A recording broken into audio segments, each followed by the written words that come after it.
di mana di atas Jabal Sur ini terdapat gua.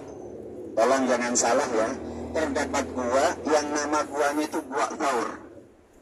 Wah, jangan salah, ada tetangga itu berangkat haji tahun 2010, ditanya sama tetangga tuh, Pak, pernah nyampe ke ini nggak Pak Haji, ke Jabal Sur?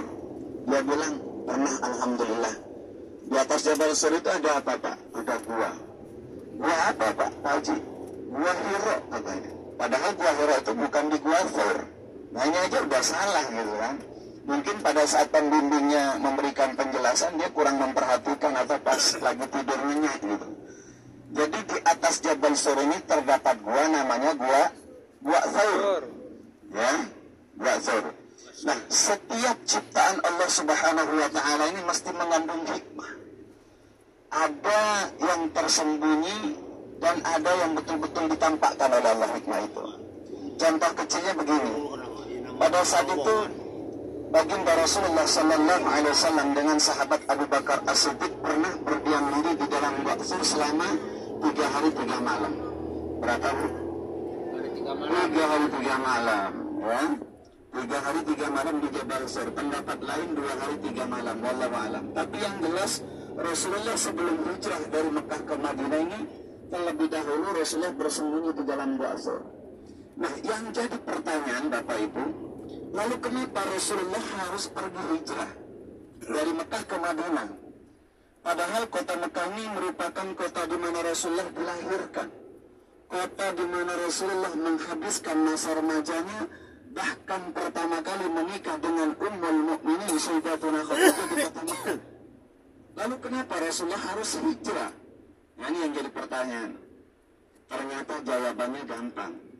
Rasulullah hijrah dari Mekah ke Madinah tidak ada tujuan lain kecuali mendapat perintah dari Allah Subhanahu wa taala untuk menyebarluaskan agama Islam di kota Madinah.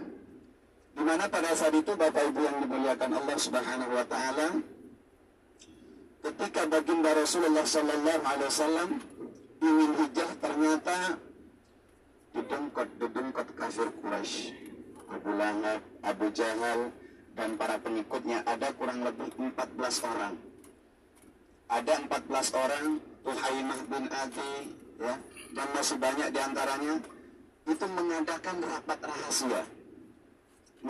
rapat rahasia di salah satu gedung yang dikenal dengan gedung Darun Nadwah. Gedung apa Bu?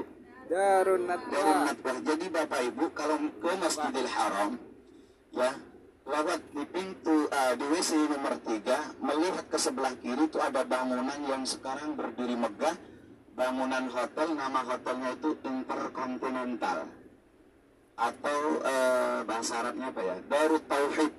Nah, ada hotel Darut Tauhid di sebelah kiri, kalau itu udah kelihatan dari sini, ya. Nah, di sebelah di sebelah hotel itu Bapak Ibu dulu ada gedung namanya Darun Nadwah, persis dengan Babul Umrah. Sebelum Masjidil Haram itu dibongkar, di situ dedengkot kafir Quraisy, Abu Jahal, Abu Lahab, Umayyah bin Khalaf, Tuhaimah bin Adi, Abul Bukhturi bin Hisam, ini mengadakan musyawarah tingkat tinggi. Ini kalau Muhammad dibiarkan dakwahnya ini terus berjalan, kata mereka. Padahal paman Nabi loh, ya. Ini udah merencanakan rencana busuk. Ini kalau Muhammad dibiarkan, ini tetap berjalan dakwahnya. Jadi pengikut agama Islam ini makin banyak, kata pamannya. Lalu apa? Kemudian direncanakan bagaimana kalau untuk mencegah dakwah Muhammad ini, jalan satu-satunya Muhammad harus dibunuh. Allahu Akbar. Jadi Rasulullah ini memang direncanakan oleh pamannya sendiri untuk dibunuh. Karena kalau untuk mencegah secara lisan nggak mungkin. Muhammad, kamu berhenti dakwah deh. Nggak usah dakwah. Nggak bakalan berhenti. Dengan jalan satu-satunya untuk dibunuh. Namun apa Bapak Ibu yang dimuliakan Allah Subhanahu wa taala? Ternyata manusia hanya bisa mengatur rencana. Sebaik-baik yang punya rencana hanya Allah. Wa makaru wa makarallah wallahu khairul makirin. Jadi orang-orang kafir Quraisy pada waktu itu hanya berencana jahat. Contoh gampangnya gini aja deh, biar mudah difahami ya. Kita besok nih mau jalan-jalan ke mall, atau kita shopping ke mall misalnya. Tapi kita hanya bisa berencana. Sebaik-baik yang punya rencana hanya Allah. Terkadang yang besok itu kita ada keperluan lain. Sama dengan orang kafir Quraisy waktu itu, punya rencana jahat untuk membunuh Nabi, tapi ternyata sebaik-baik yang punya rencana hanya Allah. Ternyata apa Bapak Ibu? Ini menurut ringkas riwayat. Ketika baginda Rasulullah SAW ada di rumah beliau, waktu itu bersama sahabat Abu Bakar As-Siddiq. Lalu Rasulullah pada saat itu didatangi malaikat Jibril. Malaikat Jibril mengatakan, Ya Muhammad, la tabit hadzal laila fi manamika. Muhammad, malam ini kamu jangan tidur di rumahmu. Lima ya Jibril, ya Jibril. Kenapa ya Jibril? Kalau bahasa kita kira-kira seperti itu. Kenapa kok saya nggak dikasih tidur di rumah saya sendiri? Disampaikanlah oleh malaikat Jibril. Kalau dulu kan belum ada WhatsApp.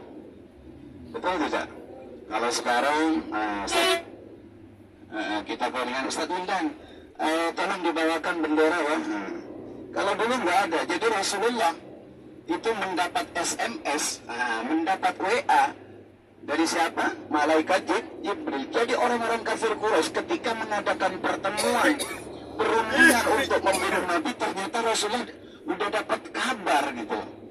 Muhammad, kamu malam ini jangan tidur di rumahmu. Kira-kira paham nggak?